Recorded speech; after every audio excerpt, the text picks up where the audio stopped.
Digital Dominoes. I'm your host, Angeline Corvaglia. I'm here with Alyssa Coon, who's a privacy attorney and privacy consultant.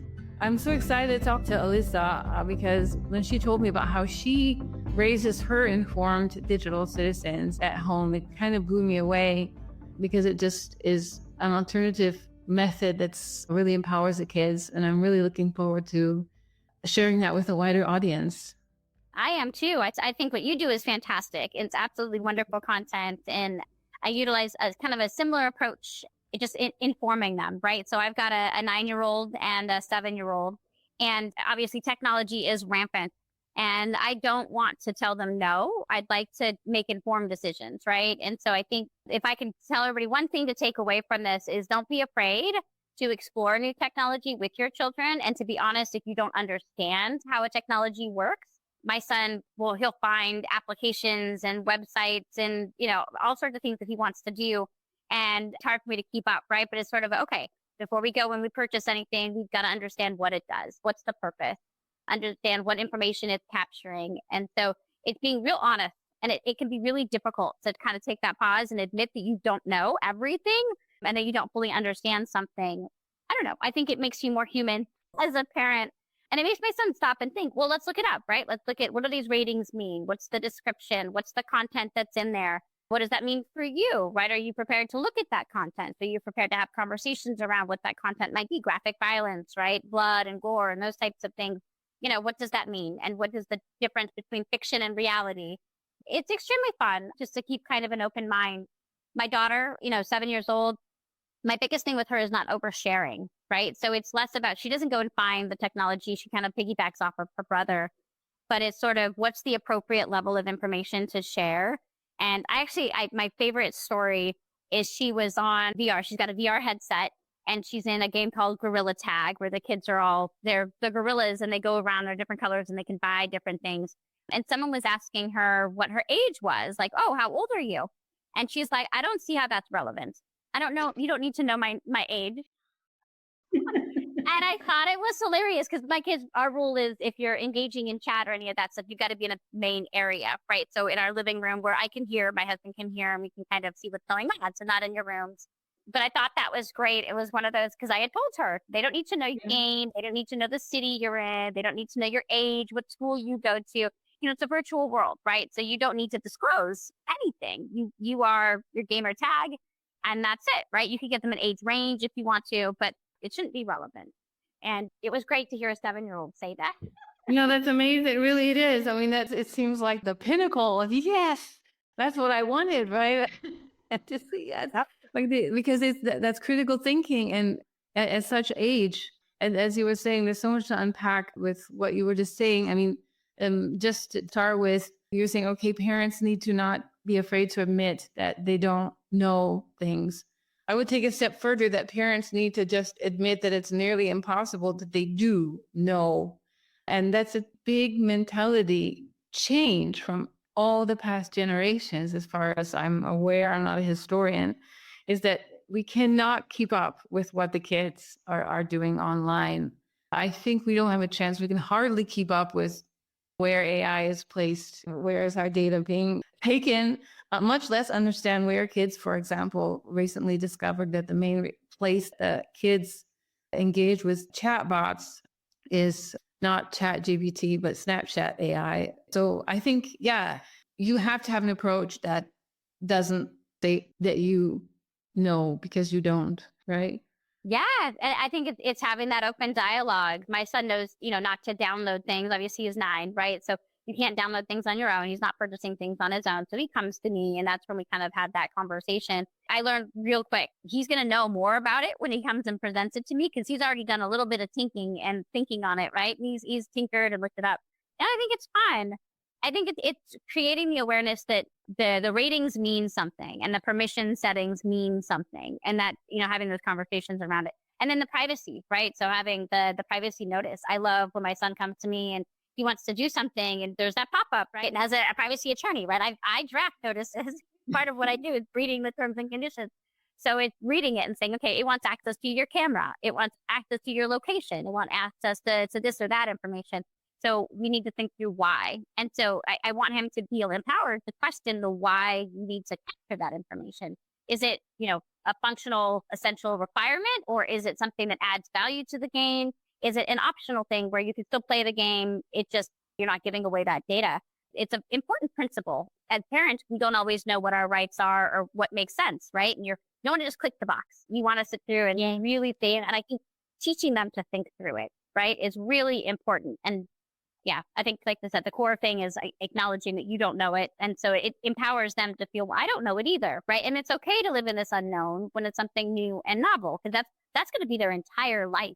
This technology is going to constantly evolve, and you don't want them to feel like afraid to ask questions or express that ignorance, because I wouldn't want them to go up to someone and pretend they know something and they don't, and I don't know, they end up sharing too much information or not the right amount of information. That's interesting what you said, to be afraid to ask or admit that you don't know, because I think a lot of parents might have trouble, especially the ones that work in a corporate world. A lot of the times you are afraid to ask questions. People, you just kind of take it as it is and ask the person next to you afterwards. But it's different now. It's developing. And I agree with you that it's one of the biggest gifts that we can give to our kids is teach them, ask questions. There's nothing wrong with not knowing. And another thing I wanted to ask you, because this for me really brought the point home where you told me in the previous chat about one of the games where you were reading about the ratings, and you said your son has to be able to have certain conversations with you if he wants to play the games. Yeah. So some of these games, it's mature content or sexual content or something like that. And, so when we're looking at the game, we go and we look at the description, then we look at the reviews and what it says. And I'm like, are you ready to have a conversation about what sexual content is and what's appropriate and all that? And he'll walk away like, nope, I don't want to have that conversation. I'm like, well, if we can't have that conversation, then you can't play the game, right? Because the rule of entry is that we need to be able to talk about what these things mean. But I want him to think about it, right? My job as a parent is to, if I know that there's going to be a certain type of content, to prep you. And if you don't want to have the conversation to prep you for that content, then maybe we're not ready for it. And he's very open to just saying, nope, don't want it. As soon as we read that in there, it's very uncomfortable, right? And I mean, that's a larger conversation around the birds and the bees. It's amazing. Yeah. My daughters are on the same age as your children. And it is amazing where they're at a moment where they're just seeping these things up. And then in a moment where, for example, you don't necessarily give the right answer or have the right answer, you've built a certain level of trust. Because once my daughter, she's like, I had somehow closed the tablet and phone. She didn't want that she wasn't interested anymore. And then she found it. And she said, can I have it? And I just didn't have an answer. And I was like, no. And she said, why? And I didn't have an answer. I hadn't processed it in my mind. Why? And I couldn't give her an answer. And she was like, okay, I trust you, but you're going to come back to me and tell me. Oh, that's good. That's good that she trusts you. And sometimes it is. It's like, like if I take away the tablet because my daughter does something wrong, right? And it's sort of a, why did I take it away? I had to explain to her that, you were on it too long. I asked you to get off and you were on it past the time that you needed to be. And then if she wants it back, I'm like, I have to think about it. I need to think about, are you going to listen? Are you going to abide by the rules? And I think that if it's not a part of their life and then it becomes a part of their life, you do need to just be honest with yourself and be honest with them. Just say, I need to think about it. Because then, I might want to set limits and might set parameters for it or have a conversation. And you need to give me time to get ready for that. And that way we can both be engaged in this and be okay. Because I don't want to give it to you and then immediately feel regret or, oh, I didn't tell you this, or I didn't tell you not to do this, or didn't explain what I was expecting. I think, and that actually gets me to an important point, is the assumptions, right? You don't want to make assumptions about what your kids are doing. It's better to have clarity as to what they're doing. So what does your daughter want to do? So when my daughter asked me for a tablet or for my phone to look at, something on YouTube, oh, what are you going to look for? What are you looking to do? What are you wanting to accomplish, right? So if you want to, go into text messages, who are you going to text message, right? And she knows I'm not going to say no necessarily. I just want to understand, because then I can say, oh, okay, we'll only do it to these people, or only do it for this long, or, this and that. But then we have this conversation, right? We're navigating and negotiating a social contract in that moment. I'm not assuming that she's going to do something nefarious, or I'm not assuming that she's not going to do something nefarious. I want to take assumption out of it. Exactly. That's also important, to not, assume, and kind of a certain level of trust with checking. I mean, do you have some like controls, parental controls or checks, or can you see who they're actually communicating with, or do you just have the trust? No, I do. I've got with my son's phone, like I have access to, I can see, who he's communicating with and everything, but I don't want to rely on that. I'd rather have, the trust. So I do have the restriction settings and I've got all of that on the different devices so that they can't see certain things. I've got the child profiles set up where necessary. I actually don't tell them that. I want them to have that conversation. And there are sometimes where my son will come against some of the parameters and he's like, Mom, it won't let me do this. It's restricted. And then I'll talk about, okay, well, this is what the restriction is setting at. What exactly are you trying to get at? I lead with the trust. I'd like their trust, but I do, on the back end, have controls in place. Yeah. And on my mommy game, right? Because we can't be there 100% of the time. If they go and grab the device and we're on a call or I'm doing something, right? I still want to have some extra, barrier there. Well, I think that has to do with your profession, right? I mean, trust with some checks and controls, and trust only goes so far. What about when they get older? Because this is, I think, we're kind of lucky that the peer pressure isn't necessarily there yet. Do you have any experience with other parents or from other kids, how the dialogue might change when they get, 14, 15, 16? And a lot of kids are kind of free online without the controls.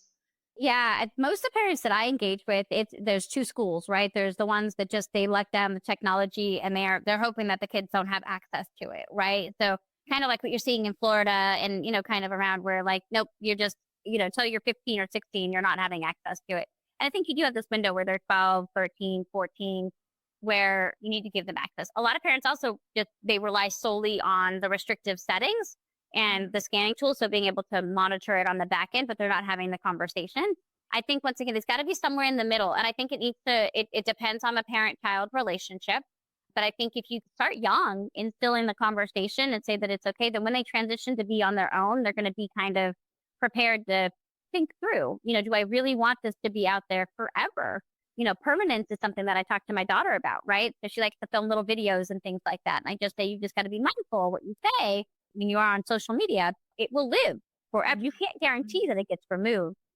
So I think as the restrictions lessen and they have more access, I think that's when the conversations become more important. And I'm not sure that everybody feels comfortable having those conversations, but it's sort of like the birds and the bees. It's sort of like any other parental guiding conversation around bullying and things like that. You need to temper them. I do think that, like you said, at 9, the peer pressure isn't there, but 10, 11, 12, 13, you're going to have a lot more of that. What is said on social media might impact their social status, right? And then their sense of self.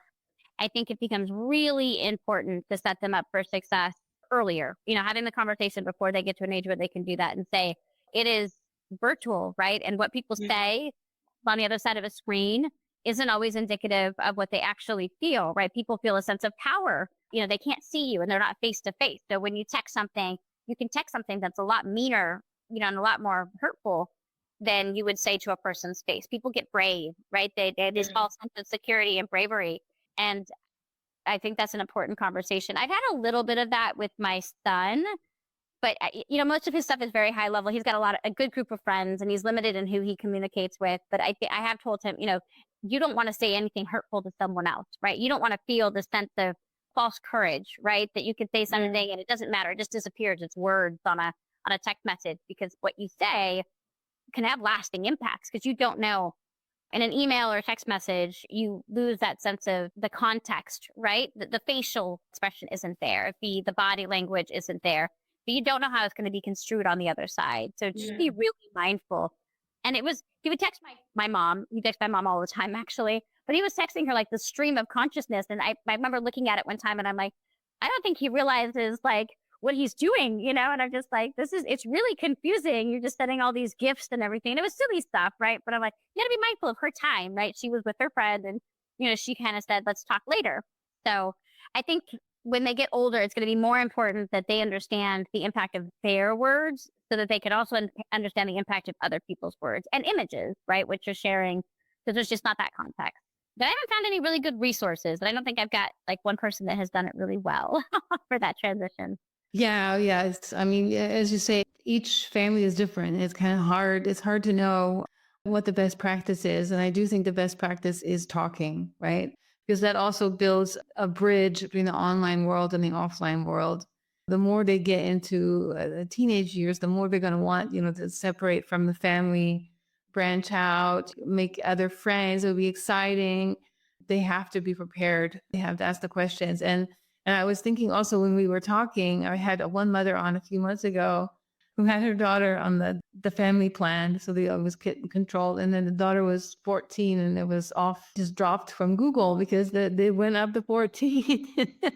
She didn't even get this message, right? That's also a risk that if you're just relying on the controls, there's legal limits. I don't know if these are legal limits. You probably know that at some point you cannot control them because they're of their age of consent. And if they haven't had these conversations, it's just been controlled, all of a sudden this online world comes crashing down on them. And another thing I thought is, as you say, that conversations can be difficult. You don't necessarily want to tell your children what they could find on the other side. I heard a podcast the other day. It's like once you provide the world to your child, you're also providing access to your child to the world. And I think that maybe is another reason why parents have difficulty having these conversations, right? Because they don't want their child to know what kind of people they might encounter. No, I mean it's stranger danger, but in a whole new world, right? And the types of dangers are a little more profound and scary in the internet, right? It's not just someone can snatch you up, right? Like don't say hi and don't take candy from strangers, right? Like when you were a kid, don't go into people's cars or houses. If you're there, and some of these people that are in these rooms, they're pretending to be kids, right? And you have no idea what their intent is. So setting up meetings and exchanging personal information. I mean, I have conversations with my kids like that you should interact with the child a couple of times before you friend them. Because in some of these games, you can, put people as friends, right? Mm-hmm. And then that's where the chat and stuff like that is you don't really know who it is on the other end. And we actually, my family will play with like voice changers and things like that. And so you can change your voice to sound like anybody. Anybody mm-hmm. can also change their voice to sound like anybody. And so it's important, little nuances. It's uncomfortable. It's scary. But I think if you don't give them a little sense of being leery, then you're doing them a disservice. Like you said with your friend, if all of a sudden the guardrails are out, then they don't really know, what's out there. So, and approach it bite-sized pieces, right? You don't want to tell them that there are horrible predators and the world is a nasty place and everybody's out to get them, but just letting them know that it's not always what it seems, right? I mean, you don't even know with the person at this point that you're engaged. Yeah, exactly. I was just going to say that I was just reading some research that last week I spent a lot of time researching these chatbots, these AI chatbots, and how cyber predators use them, and how AI has made their job much more efficient because they can just program the chatbot, scrape the data, analyze who's vulnerable, send another chatbot in to the vulnerable ones to have a conversation. It's just mind-boggling. And I think, people are having trouble keeping up with AIs also in the cameras that are walking down the street, much less you have virtual people that are programmed to learn how to, by predators, virtual machines, not people. All you can do is, as you said, teach them to be informed, ask questions, critical thinking. Yeah, it really is. It's kind of going back to basics, right? Like the stranger danger and things like that. Just being aware of your surroundings. And even if it's a virtual world, being aware of the surroundings. If something doesn't feel right, then it's probably not right, right? So trust your instincts and ask the questions.